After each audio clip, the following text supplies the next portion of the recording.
শুভেন্দু ঘনিষ্ঠ অর্জুন সিং এর ডান হাত বিজেপি নেতা তৃণমূল কংগ্রেসে জয়েন করলো। কোথায় এই ঘটনা ঘটেছে?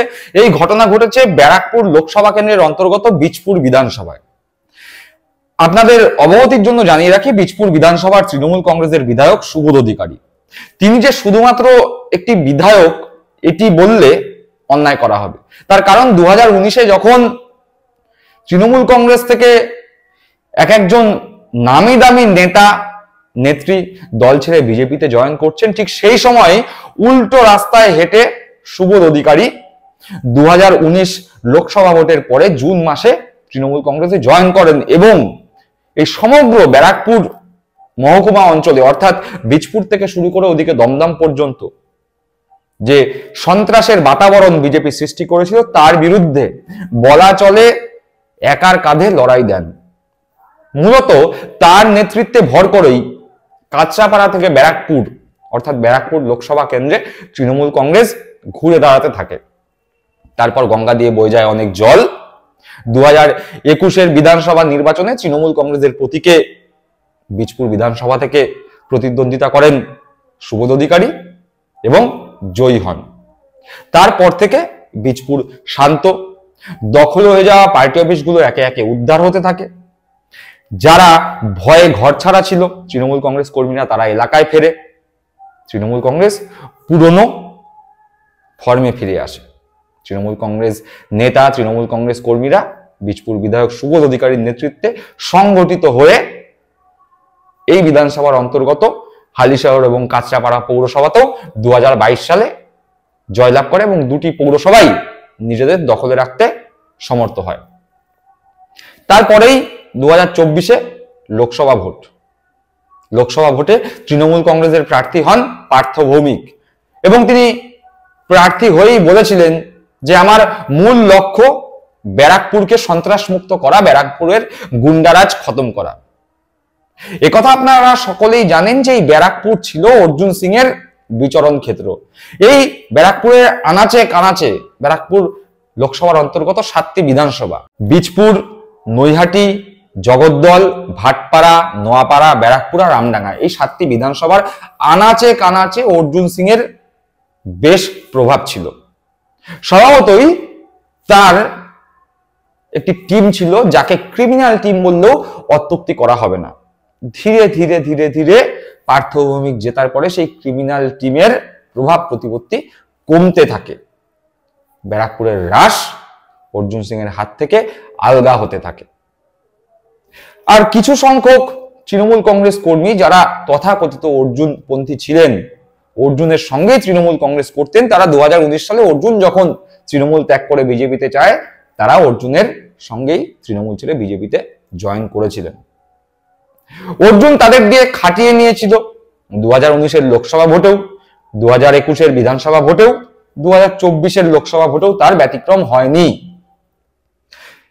তাদের দিয়েই তৃণমূল কংগ্রেস কর্মীদের উপর নানান অত্যাচার অর্জুন সিং করিয়েছিল, ফলে তারাই তৃণমূল কংগ্রেস কর্মীদের কাছে খারাপ হচ্ছিলেন। এ কথা যারা অর্জুনের সঙ্গে তৃণমূল কংগ্রেস ছেড়েছিলেন তারা ধীরে ধীরে অনুধাবন করতে পারলেন। তারা দেখলেন অর্জুন সিং একবার তৃণমূল একবার বিজেপিতে যাচ্ছে এবং নিজের আখের গোছাচ্ছে, কিন্তু তারা যারা অর্জুন সিং এর অনুগামী হিসাবে পরিচিত ছিল এবং অর্জুন সিং যখন যেই দলটি করতেন তারা তখন সেই দলটিকে মনে প্রাণে ভালোবেসে অর্জুন সিংকে সম্মান করে তার সঙ্গে সেই দলই করতেন, তারা দেখলেন আখেরে তাদের কোনো লাভ হচ্ছে না, বরং তারা এই রাজনৈতিক লড়াইয়ের শিকার হচ্ছে, বলি হচ্ছে। এরকমই একজন অর্জুন ঘনিষ্ঠ নেতা, বলা চলে অর্জুনের ডান হাত, বীজপুর বিধানসভার একজন দক্ষ সংগঠক বিট্টু জয়সওয়াল তৃণমূল কংগ্রেসে যোগদান করলেন। তিনি যে শুধু অর্জুনের ডান হাত তা নয়, তার রাজনৈতিক কার্যকলাপ বা তার ফেসবুক বা তার সোশ্যাল মিডিয়া দেখলে বোঝা যাবে যে তিনি শুভেন্দু অধিকারীরও অত্যন্ত ঘনিষ্ঠ। এই বীজপুর অঞ্চলে বিজেপি সংগঠন বিস্তার করার জন্য এই নেতার উপর বেশ ভরসা করত। সেই বিট্টু জয়সওয়াল বিজেপি ত্যাগ করে বীজপুরের বিধায়ক সুবোধ অধিকারীর হাত ধরে তৃণমূল কংগ্রেসে জয়েন করলেন এবং তিনি সরাসরি বললেন বিজেপি মানুষ কিসের জন্য করবে, বিজেপি আজকে 10 বছরের বেশি ক্ষমতায়, মানুষের জন্য বিজেপি এখনো পর্যন্ত কিছু করতে পারেনি, বরং আরো ভালো করে বললে বলা চলে বাংলার মানুষকে বিজেপি সেরকম ভাবে কোনো সহযোগিতা বা সাহায্য করেনি। উল্টে মমতা বন্দ্যোপাধ্যায় একের পর এক প্রকল্প নিয়ে মানুষের পাশে দাঁড়িয়েছে। তিনি বলেছেন, আমি দিদির সৈনিক আগেও ছিলাম, আমি এখনো দিদির সৈনিক আছি। দিদি যেভাবে বিভিন্ন সরকারি প্রকল্পের মাধ্যমে সাধারণ মানুষের পাশে দাঁড়িয়েছেন, আমাদেরও উচিত দিদির পাশে দাঁড়ানো, দিদির হাতকে আরো শক্তিশালী করা। এই কথা বলে বিট্টু জয়সওয়াল তৃণমূল কংগ্রেসে যোগদান করেন এবং তৃণমূল কংগ্রেসে তাকে যোগদান করান বীজপুরের বিধায়ক সুবোধ অধিকারী। চলুন তাদের দুজনের বক্তব্য আমরা একবার শুনে নিই। বীজপুর বিধানসভার বিধায়ক সুবোধ অধিকারীর নেতৃত্বে আমরা এখন আমাদের পরিবারে বিট্টু জয়সওয়াল সহ সবাইকে আমরা তুলে নিচ্ছি। বন্দে মাতরম, তৃণমূল কংগ্রেস ছিল, মোদী ছিল, মোদী ছিল। আমি আগে মমতা ব্যানার্জি আমাদের মুখ্যমন্ত্রী, ওনার সৈনিক ছিলাম, এখন ওনার সৈনিক আছি। আজকে কেন যোগদান কেন করতে হলো? কোনো চাপ ছিল না? কোনো চাপ না। আমাদের মুখ্যমন্ত্রী যেভাবে সাধারণ মানুষের কাজ করছেন, বিভিন্ন প্রকল্প দিচ্ছেন, ওনার প্রকল্পকে দেখে আমরা এসেছি। একদা আপনি তো শুভেন্দু অধিকারী বিভিন্ন সময় বিভিন্ন মঞ্চে থেকে শেয়ার করেছেন, শুভেন্দু অধিকারীর মানে ঘনিষ্ঠ বৃত্তের লোক, অর্জুন সিং এর ঘনিষ্ঠ থেকে শুভেন্দু অধিকারী ঘনিষ্ঠ এমন শোনা যায়। জানিয়েছেন? দেখুন, আমি এটাই বলছি, আমাদের মুখ্যমন্ত্রী অনুপ্রেরণায় আমি এসেছি। সাধারণ মানুষের কাজ করতে হবে, সাধারণ মানুষের এখানে কাজ হচ্ছে, আমরা এখানে এসেছি। আমাদের মাননীয় নেত্রী মুখ্যমন্ত্রী মমতা বন্দ্যোপাধ্যায়ের যে উন্নয়ন, সেটা কোনো রাজনৈতিক পলিটিক্যাল মানুষের ডিভাইড করে না, ভাগাভাগি করে না। সব রাজনৈতিক দল, সব ধর্মের মানুষ তার পরিষেবাটা পাচ্ছে। এবার সাথে সাথে আমাদের সেনাপতি, আমাদের লিডার অভিষেক বন্দ্যোপাধ্যায় সাংগঠনিক তার ক্ষমতা, আর ব্যারাকপুর লোকসভার মধ্যে আমাদের অভিভাবক, রাজনৈতিক অভিভাবক মাননীয় পার্থভূমি মহাশয়, তিনি যখন এমপি ইলেকশনে দাঁড়িয়েছিলেন, তিনি প্রতিশ্রুতি দিয়েছিলেন ব্যারাকপুর লোকসভার মধ্যে কোনো গুন্ডারাজ নয়, সেখানে আমরা সাংস্কৃতিক আর খেলাধুলা থেকে শুরু করে এইসব আমরা প্রতিষ্ঠিত হব।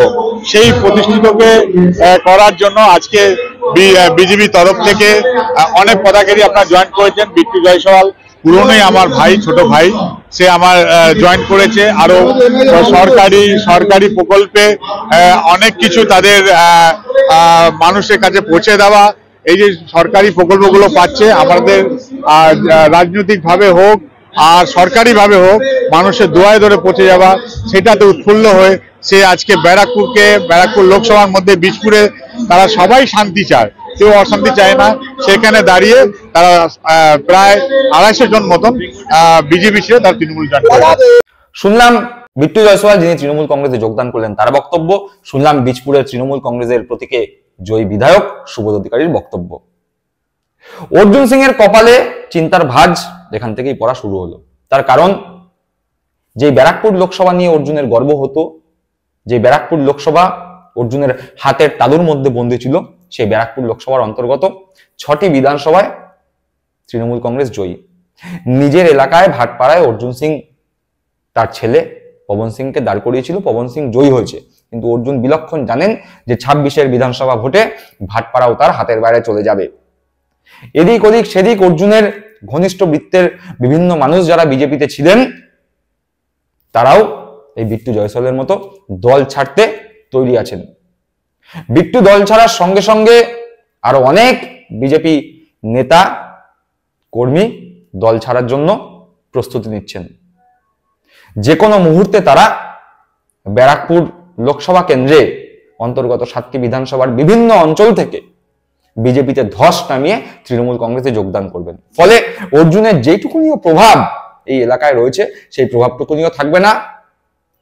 এমনকি বিজেপির পতাকা বাঁধা লোকটিও খুঁজে পাওয়া মুশকিল হবে। এ কথা বিজেপির অন্দরে যারা রয়েছেন, বিজেপি দলটা এই মুহূর্তে যারা করছেন, তারা খুব ভালোভাবে বুঝতে পারছেন অর্জুন সিংও। তাই বিভিন্ন সময় লাগাম ছাড়া কথাবার্তা বলে খবরে থাকার চেষ্টা করছেন এবং বিতর্কিত কথা বলে নিজের সঙ্গে যে সমস্ত লোকজন আছে তাদের চাঙ্গা রাখার চেষ্টা করছেন। তার কারণ তিনি জানেন যে তার যে ঘনিষ্ঠ বৃত্ত, সেই ঘনিষ্ঠ বৃত্তেও ফাটল ধরতে শুরু করেছে এবং সেই ফাটল ধীরে ধীরে দীর্ঘতর হবে। ব্যারাকপুরে তৃণমূল কংগ্রেস তো জয়ী হয়েছেই, 6টি বিধানসভাতেও তৃণমূল কংগ্রেস জয়ী, বাকি রয়েছে শুধু ভাটপাড়া। এবার দেখার অর্জুন সিং নিজের ভাটপাড়া, যেটা তার গড়, যেটা তার এলাকা, সেই ভাটপাড়ায় 2026-এ নিজে অথবা নিজের ছেলেকে দাঁড় করিয়ে জিততে পারেন কিনা। আবার এটাও দেখার তৃণমূল কংগ্রেস ভাটপাড়া অর্জুনের হাত থেকে ছিনিয়ে আনতে পারে কিনা। দর্শক বন্ধুরা, আপনারা কি মনে করছেন অর্জুন বা শুভেন্দু তৃণমূল থেকে সবকিছু পেয়ে, যারা তৃণমূলের সঙ্গে গদ্দারি করে বিজেপিতে গিয়েছিল, বিজেপি দলে তাদের অস্তিত্ব 2026-এর পর কি আর দেখা যাবে, নাকি 2026-এর পরেও তারা একই রকম ভাবে নিজেদের প্রভাব প্রতিপত্তি বিস্তার করতে পারবে? আপনাদের মূল্যবান মন্তব্য কমেন্ট বক্সে কমেন্ট করে জানাবেন। ভালো থাকবেন, সুস্থ থাকবেন। জয় হিন্দ, বন্দে মাতরম।